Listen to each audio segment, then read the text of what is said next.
수요의 증가가 상대적으로 작은 수요의 증가가 뒤로 가면서 엄청난 주문 증가의 폭증으로 이어지는 거예요. 갑자기 시장이 지금 식어버리면 그만큼 싸늘하게 가격이 가라앉아 버리지만, 한편으로는 이게 시장이 살아나기 시작하면 특히 광물 가격은 또 가파르게 오를 가능성이 높습니다.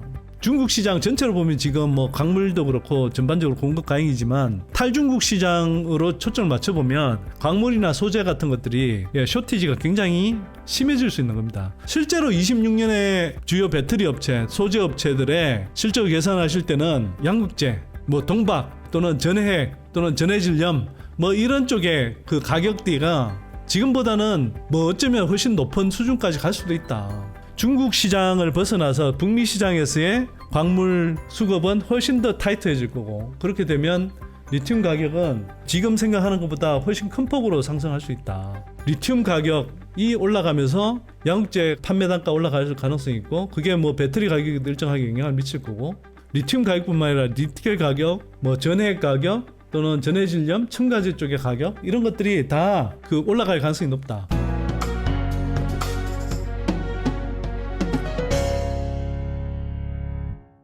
제가 이제 울달 책방에서 출연했는데 이제 뭐 질문을 하시길래 답변하다 보니 이 이야기를 정작 선대인 TV에서는 제가 제대로 해드린 적이 없구나 싶어서 한번 해드리고 싶었는데, 뭐냐면 여러분들 이런 의문을 가져보셨는지 모르겠는데요. 전기차 시장이 성장률이 둔화됐다고 하지만 역성장하고 있는 거 아니잖아요. 그런데 왜 그 국내 배터리 업체 그리고 특히 소재 업체들 같은 경우에는 실적이 역성장을 하고 있을까요? 그러니까 이걸 이해하려면 전에 말씀드렸던 채찍 효과라는 걸 다시 한번 상기하셔야 됩니다. 그리고 리튬 가격 26년까지 지금 가격 대비해서 3배를 예상한다라고 하는 주제를 설명하기 위해서도 이 이야기를 다시 설명드려야 되고 또 이해를 하셔야 되는데요.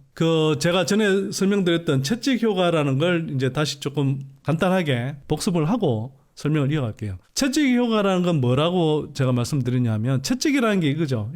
영어로는 블립 이펙트라고 하는데, 이게 손목에 스냅을 주면 손목에 스냅을 주는 이 부분에 가까운 채찍 부분은 진동이 크지가 않아요. 그런데 그 손목에서 멀어질수록 채찍의 끄트머리로 갈수록 진폭이 엄청 커지죠. 시장의 밸류체인을 따라서 그 업스트림으로 갈수록, 상류로 올라갈수록 그 최종 소비자 단에서 이렇게 전달되는 작은 신호가 점점 왜곡되게 정폭이 돼서 경기 사이클을 부른다는 겁니다. 자, 뭐 예를 들면 이제 그러면 이걸 전기차에 대입해서 한번 보도록 하죠. 우리가 그 시장이 한참 막 성장할 때 막 그 전기차 시장이 굉장히 가파르게 성장한다고 막 할 때 막 30% 40%씩 연간 막 성장하고, 그래서 이게 전기차 신선은 막 대세다라고 하고 막 이럴 때, 그러면 어떤 현상이 생기냐면, 자, 완성차 입장에서 보면 배터리 생산업체한테 이거 봐라, 전기차 판매량이 생각보다 우리가 생각한 것보다 되게 잘 팔리네. 배터리가 더 품귀 현상이 일어나기 전에, 그리고 더 가격이 올라가기 전에 빨리 물량을 주문해서 좀 확보를 해놔야 되겠네. 실제로는 지금 당장 필요한 게, 쉽게 설명하기 위해서 100개의 배터리만 필요한데, 이건 나중에 뭐 어차피 더 가격 오르기 전에 미리 좀 선주문을 조금 더 늘려놔야 되겠네. 그래서 150을 하는 겁니다. 그럼 배터리 업체 입장에서 보면, 이게 전기차 잘 팔린다고 하더니 주문이 많이 넣네. 전에 그냥 한 50 공급했고 예상은 한 100 정도만 들어올 거라고 생각했는데 150의 주문이 들어오네. 그러면 배터리를 만들기 위한 소재를 빨리 더 많이 확보를 해놔야 되겠네. 또 최근에 뭐 리튬 가격 오른다고 하는데 더 오르기 전에 확보를 해놔야 되겠네. 지금 주문 들어온 걸로는 150만큼의 소재만 주문하면 되는데, 이거 150 가지고는 혹시 또 부족할지 모르니 200을 주문해놔야겠네. 그 200을 주문하고, 그러면 소재업체 입장에서는 100 정도의 주문이 들어올 줄 알았는데 200의 주문이 들어왔어. 진짜 시장이 엄청 화랑이네. 양재를 만들려고 그러면 리튬을 확보해놔야지, 니켈을 확보해놔야지. 가격 더 오르기 전에 리튬 가격도 요즘 계속 오른다고 하는데, 나는 그러면 한 300 정도, 주문은 200 들어왔지만 여분을 포함해서 한 300 정도를 주문하지. 이렇게 되는 겁니다. 수요의 증가가, 상대적으로 작은 수요의 증가가 뒤로 가면서 엄청난 주문 증가의 폭증으로 이어지는 거예요. 그러다 보니 일정한 기간 동안은 전기차가 잘 팔린다 그러면 그게 이제 뒤로 가면 갈수록 뭐 소매업체를 거쳐서 도매업체로, 그다음에 생산업체, 정제련 업체, 광물업체 이렇게까지 쭉 업스트림으로 올라갈수록 시장에서 전달되는 신호가 증폭되면서 전달되는 거예요. 예, 당장의 수요가 아닌데도 이 수요가 엄청나게 넘쳐나는 것처럼 보이는 겁니다. 그러면 어떻게 대응을 해요? 완성차 업체부터 배터리 업체, 소재 업체, 광물 업체까지 올라갈수록 점점 더 많은 주문을 하게 되고 그 주문이 쌓여서 시장의 수요가 생각보다 되게 늘어나는 것처럼 보이고 뭐 최종적으로 보면 리튬 가격 올라가고 니켈 가격 올라가고 양재 판매 단가도 올라가고 이런 현상들이 벌어지는 겁니다. 그게 22년부터 23년까지 지속됐던 흐름이고 24년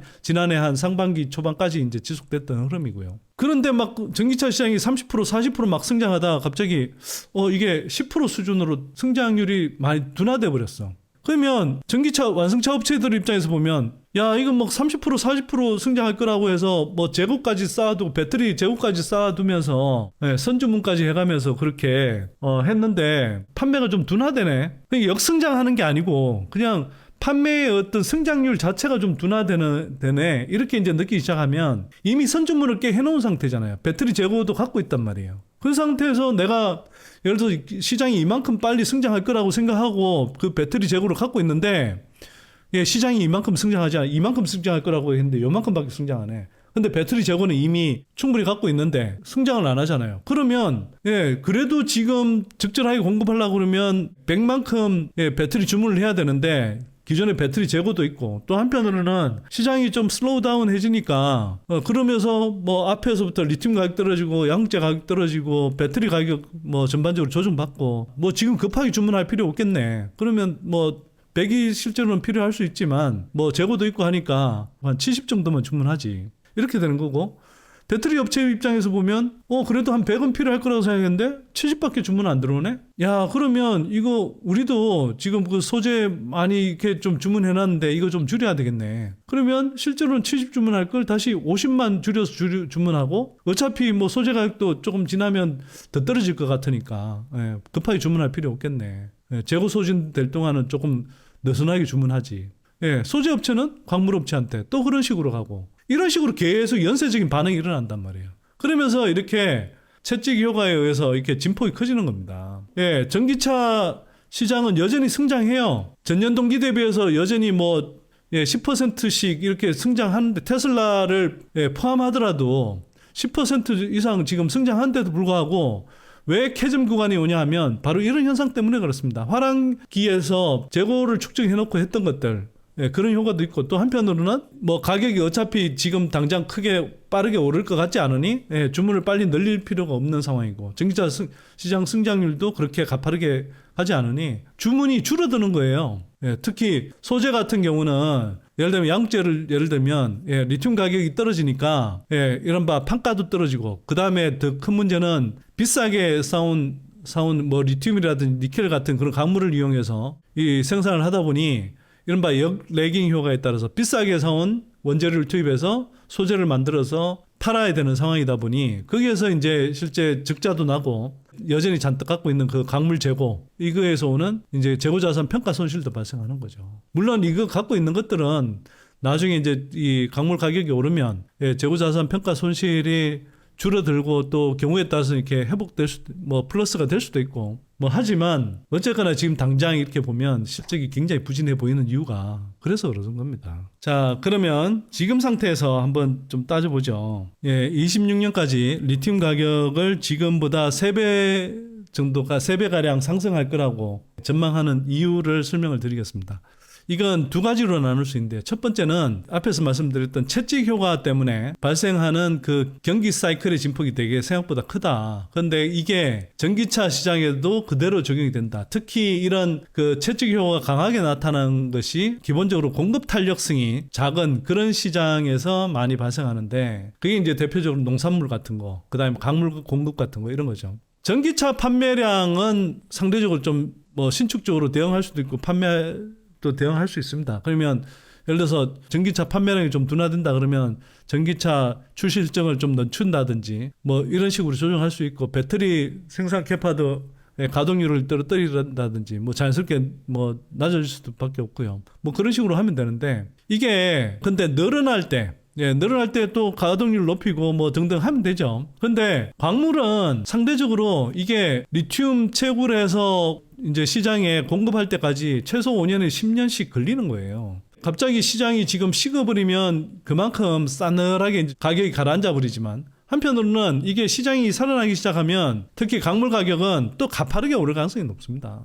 그 다음에 제가 그냥 일반적인 리튬 가격이 아니라 북미 시장의 광물 가격을 말씀드린 거예요. 리튬 가격을 기준으로 하지만 리튬뿐이겠습니까? 리튬, 니켈, 소재 가격, 뭐 전액, 전해질염, 첨가제 이런 것들도 뭐 양극재 가격도 당연히 마찬가지고요. 그 리튬 가격에 연동해서 또는 광물 가격에 연동해서 지금 단가보다는 상당히 다시 오를 가능성이 높습니다. 물론 배터리는 또 소재 같은 경우는 어쨌거나 이제 그 시장 확대에 따라서 전반적으로 배터리의 성능을 유지하면서 가격대를 점진적으로 이제 떨어뜨려야 되는 압력이 작용하기 때문에 상대적으로 이제 상승폭은 상대적으로 조금 제한적일 수 있지만 리튬 가격은 상당히 다시 가파르게 오를 수 있습니다. 자, 그래서 그게 북미 시장에서 별도의 지금까지는 글로벌 전기차 시장이 크게 분리돼 있지 않았고 거기에 따라서 전기차 밸류체인, 배터리 밸류체인에 세계적으로 통합되어 있었다고 한다면 앞으로는 중국 시장과 비중국 시장으로 나뉘어지잖아요. 특히 그 미국을 중심으로 캐나다, 멕시코 등의 그런 북미 시장은 완전히 이제 탈중국 시장이 될 거고 유럽도 점점 가면 갈수록 중국이 쉽게 진입하기 어려워지는 그런 이제 그 구조들이 만들어질 겁니다. 그러면 아까 말씀드렸듯이 전기차 판매량이 다시 늘어남에 따라서 그 광물 가격이 다시 오를 거고 그 다음에 두 번째는 특히 북미 시장 경우에는 중국 시장과 별개로 밸류체인이 형성되면서 특히 중국 시장 전체로 보면 지금 뭐 광물도 그렇고 전반적으로 공급 과잉이지만 탈중국 시장으로 초점을 맞춰보면 광물이나 소재 같은 것들이 쇼티지가 굉장히 심해질 수 있는 겁니다. 중국을 포함한 글로벌 동박 시장을 보면 2030년까지도 계속 공급 과잉 상태예요. 그러나 그게 아니라 북미 시장이 아니라 탈중국 시장으로 이렇게 그 장벽을 치고 보면 26년부터 쇼티지가 나는 거예요. 특히 하이엔드 동박 시장으로 가면 더더욱 쇼티지가 심해지는 것이고 그게 동박만 그런 게 아니고요. 그 양극재, 음극재, 뭐 전해액 뭐 이런 쪽 다 쇼티지가 많이 날 겁니다. 그리고 거기에 따른 뭐 광물 같은 것들, 뭐 리튬, 니켈, 거기에 또 리튬염, 첨가제 이런 것들이 지금 가격으로 생각하시면 안 돼요. 제가 볼 때. 실제로 26년에 주요 배터리 업체, 소재 업체들의 실적을 계산하실 때는 양극재, 뭐 동박 또는 전해핵 또는 전해질염 뭐 이런 쪽의 그 가격대가 지금보다는 뭐 어쩌면 훨씬 높은 수준까지 갈 수도 있다. 이걸 염두에 두고 한번 실적 계산도 해보셔야 돼요. 사실은 지금 그냥 보수적으로 전기차 판매량 늘어나고 거기에 따라서 배터리 가동률, 배터리 판매량 늘어나고 그에 따른 양의 증가, Q의 증가만으로도 실적이 상당 부분 많이 늘어날 텐데 거기에 대해서 P의 상승에 따른 그 실적 증가분까지 포함하면 아마도 그 빅뱅 폭발에 따라서 실적 증가가 우리가 지금 시점에서 따져보는 것보다 훨씬 가파르게 일어날 수도 있다. 이런 생각도 한번 좀 해보실 필요가 있다는 겁니다. 많은 사람들은 리튬 가격이 뭐 2022년 뭐 말이나 23년 초에 기록했던 저런 높은 고점에 그런 가격대까지 가지는 못할 거다 뭐 이런 식의 이야기를 하고 리튬 가격이 상승하더라도 완만한 상승세에 머무를 거다 뭐 이런 식의 이야기를 하는 사람들이 많은데 그건 앞에서 말씀드렸던 채찍 효과에 따른 이른바 그 경기의 진폭이 커지는 현상 이런 것들을 잘 이해 못하는 단선적인 사고 방식에서 나온다고 생각하고요. 또 한편으로는 전망할 때 그 추세 추정 편향에 따른 그건 예측일 가능성이 저는 상당히 높다고 생각합니다. 지금 예를 들어서 리튬 가격이 낮고 뭐 양극재가 가격이 안정돼 있으니까 여기에서 크게 얼마나 오를까 하는 것보다는 지금 현실에 압도돼서 지금 추세가 향후에도 지속되거나 여기에서 그냥 늘어봐야 완만하게 뭐 오르겠지 이런 식으로 생각하는 전망이 특히 한국 정권가를 짓누르고 있는 것 같아요. 그 애널리스트들은 한편으로는 자기네들 이른바 이제 동류 집단이잖아요. 그러면 군집 효과라는 게 있는 겁니다. 그러니까 뭐 한편으로는 편승 효과라고도 하는데 그 무리 안에서 안 틀려고 하죠. 그래서 틀려도 집단적으로 같이 멍청하게 틀리는 그런 걸 선택하죠. 왜 리스크를 지면서 자기 혼자 다른 사람들하고 이제 뭐 시각이 다른 그런 걸 제시하는 걸 되게 부담스러워하죠. 행동금융학, 행동재무학의 관점에서 보면 그렇게 추세 추정적으로 이렇게 전망에서 틀리는 경우들이 너무 많아요. 대표적으로 한번 보세요. 에코프로 BM 뭐 같은 양극재 업체들 실적과 주가 이런 것들이 2022년까지 막 실적 막 좋아지고 이럴 때 그때는 앞으로 실적 좋아질 거라 그러면서 막 주가 목표 주가도 막 올리고 막 그랬다가 지난해 하반기부터 이제 뭐 이게 실적 나빠지니까 계속 이제 또 하향하잖아요. 하향하면서 지금 또 이제 그 흐름을 계속 연장해서 보고 있는데 여전히 이제 뭐 캐즘 구간이 길어질 거다 뭐 등등 이렇게 이야기하는데 이러다가 또 어느 순간에 이건 뭐 모르겠습니다. 하반기에 좋아지면 또 걔네들 뒤따라 뭐 계속 뒷북 치고 있을 거예요 아마. 그런 건 너무 많습니다 그런 게. 그래서 이게 이제 리튬 가격 한번 보시죠. 이게 2010년대부터 보면요. 예를 들어서 2010년대 중반에 막 그 중국 제조 2025 뭐 이렇게 하면서 전기차 뭐 산업을 그 대표적으로 육성하는 산업의 하나로 만들면서 이렇게 전기차 관련한 밸류체인 만들고 하면서 그때 붐이 일었을 때 리튬 가격이 막 올랐다가요. 그 다음에 2010년대 후반에 오면서 다시 이제 공급가임, 지금과 같은 뭐 공급가임 상태를 빚으면서 리튬 가격이 또 막 폭락했죠. 폭락해서 이제 바닥을 기고 있다가 또 이제 코로나 거치면서 막 전기차 시장, 전 세계가 이제 전기차 전환에 수두르고 하면서 갑자기 이제 또 엄청나게 이제 뭐 리튬 가격, 채찍 효과에서 리튬 가격이 엄청나게 올라간 거 아닙니까? 저게 21년 100위안이 안 되던 것이 한참 갔을 때는 600위안 언저리까지 갔으니까요. 저게 몇 배가 오른 겁니까? 예, 저 바닥 구간에서 따져보면 거의 6배, 7배 가까이 간 거거든요. 2년 전에, 3년 전에 저렇게 6배, 7배 갈 걸 알았을까요? 예, 22년 저 정점에서 또 지금까지 이렇게 다시 100위안선까지 떨어질 줄 많은 사람들이 알았을까요? 그런 흐름들을 다시 이제 좀 반성적으로 성찰해 보면서 지금 흐름을 다시 생각해 보면 향후에 22년만큼은 아니어도 저는 26년 정도 가면 전기차 판매량이 급속하게 늘면서 한편으로 리튬 가격이 또 가파르게 상승할 수 있다라고 생각합니다. 전기차 시장이 캐즘 구간을 극복하고 이미 하반기에 상당히 성장할 저는 신호들이 보인다 이렇게 이제 판단한 거고요. 테슬라를 제외한 다른 완성차 업체들의 전기차 판매량이 굉장히 가파르게 늘어나고 있기 때문에 이 경쟁력 있는 모델들이 나오기 시작하면 시장이 생각보다 빨리 커질 수 있다. 그리고 실제로 거기에 맞춰서 많은 완성차 업체들이 그러니까 출시 계획을 세우고 있다. 전기차 판매량이 늘고 그 채찍 효과에 따른 시장의 시그널이 지금은 굉장히 이제 뭐 부정적으로 그 최종 광물업체까지 전달돼 있기 때문에 그리고 실제로 이제 이 낮은 가격에서는 웬만한 그 강산업체들이 채굴을 이제 포기하는 단계까지 갈 수 있는 거죠. 상대적으로 중국 업체들 중에는 이제 그 래피드라이트라고 하는 거기에서 리튬을 많이 채취하는데 이 래피드라이트는 생산 원가가 상대적으로 높습니다. 그러면 이게 래피드라이트 쪽 강사는 채굴해서 그렇게 원가를 맞추기가 쉽지가 않아요. 적극적으로 지금 생산을 못하고 있죠. 또 하나는 북미 전기차 시장에서 형성되는 가격이 달라질 거다. 이제는 진짜 그 흔히 말하는 마켓 세그멘테이션이라고 하는데 시장 차별화 현상이 뚜렷하게 나타날 거고 여기 보시면 미국과 중국의 태양광 모듈 가격이 이제 격차가 생기는 거죠. 미국이 중국의 태양광 모듈에 대해서 이제 관세를 매기거나 이 차단하면서 이 미국하고 중국에서 태양광 모듈의 가격이 상당한 격차가 이제 벌어지는 그 현상이 나타나는 거고요. 중국 저 태양광 모듈은 가격이 많이 떨어진 데 비해서 북미 쪽 태양광 모듈 가격은 상대적으로 덜 떨어지는 그래서 저 갭이 커지는 그런 현상이 발생하고요. 이뿐만 아니라 이게 흑연 가격, 중국과 미국, 유럽의 흑연 가격도 3월부터 5월까지 중국과 유럽의 흑연 가격의 차이가 5년 내 최고치를 기록했다라는 겁니다. 그래서 저기 보시면 톤당 달러를 이제 그 나타내는데 흑연 94% 플레이크의 톤당 가격이 유럽의 경우 저게 지금 한 670 뭐 이 정도 되겠네요. 그런 반면에 중국산의 경우에는 중국에서 거래되는 것은 400 후반대 이 정도 되니까 거의 200톤당 200달러 가까운 그런 차이가 납니다. 중국산이 유럽에서 거래되는 가격의 70% 가격이 형성된다는 거고 거꾸로 이야기하면 유럽산이 중국산에 비해서 30-40% 높은 가격대가 형성돼서 거래가 된다는 거예요.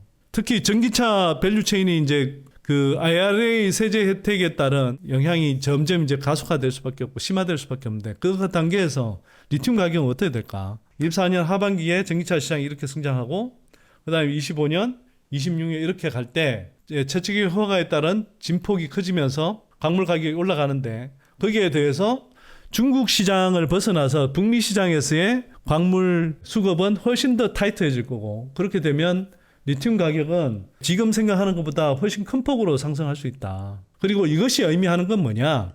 리튬 가격이 올라가면서 양극재 판매 단가 올라갈 가능성이 있고 그게 뭐 배터리 가격에 일정하게 영향을 미칠 거고 리튬 가격뿐만 아니라 니켈 가격, 뭐 전해 가격 또는 전해질염, 첨가제 쪽의 가격 이런 것들이 다 그 올라갈 가능성이 높다. 여러분들이 생각하는 것보다 그 전기차 판매량에 비례해서 이 2차전지 업계에 특히 소재 업계에 그런 실적이 판매량 증가분뿐만 아니라 그 공급하는 소재 가격의 증가에 따라서도 영향을 받으면서 실적이 어쩌면 지금 생각하는 것보다 상당히 큰 폭으로 더 증가할 수도 있다. 그게 매출에 훨씬 더 큰 영향을 미치겠지만 한편은 이익률에도 분명히 광물 가격이 오르는 흐름이면 레깅 효과에 의해서 상대적으로 싸게 확보한 광물을 이용해서 비싸게 파는 그런 식의 이제 단계로 들어가면 계속 들어가면 아마 이익률도 상당히 좋아지는 그런 흐름이 나타날 수 있다. 이렇게 이제 좀 말씀을 드린 겁니다.